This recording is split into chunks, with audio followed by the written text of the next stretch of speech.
Partner, parang hindi ka naman na ata dapat tinatanong to. Pero mahilig ka ba mag-movie marathon? Ay, oo naman.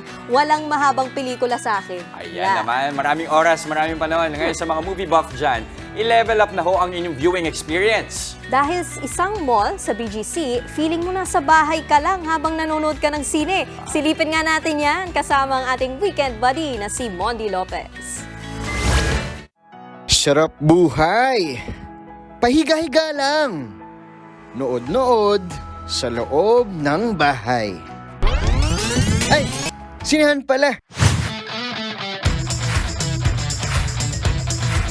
Ito ang first at pinakasosyal na bed cinema sa bansa, located sa isang mall sa BGC. Hindi lang siya yung typical na nakaupo ka lang, naka-reclining chair, but now ito ibang-iba. First in the Philippines, nakahiga ka. May 28 kama, kompleto with kumot at malambot na unan. Bawat kama may remote control para makuha ang perfect viewing angle.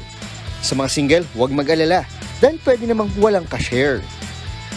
Bago sumampa ng kama, hubarin muna ang mga sapatos. Manatili naka-medyas sa buong oras ng panonood. At kung wala ka namang medyas, to the rescue ang butler. Pindutin lang ang call button sa gilid ng kama. Pwedeng mamili kung lights off o lights on. Para ka nasa loob ng first class na aeroplano, di ba? O kaya naman, feel mo na nasa loob ka lang ng iyong kwarto. Ready ka na ba sa next level na movie viewing experience? Sa simula ng pelikula, isuserve ang complimentary sandwich at tubig. Mala breakfast in bed ang peg. At kung may iba ka pang order, always ready to assist ang mga butler. Pero teka, ano kayang say ng mga moviegoer na humiga? Masarap, very comfortable. It was a relaxing experience. Paalala ng management ng sinihan, panatiling lagi ang kalinisan at katahimikan.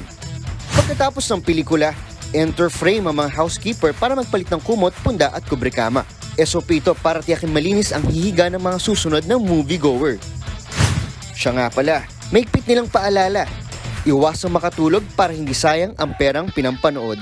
Happy weekend mga kapatid! Mondi Lopez, News 5. Mga kapatid, Jess De Los Santos po. Iba na ang may alam at may pakialam sa panahon ngayon.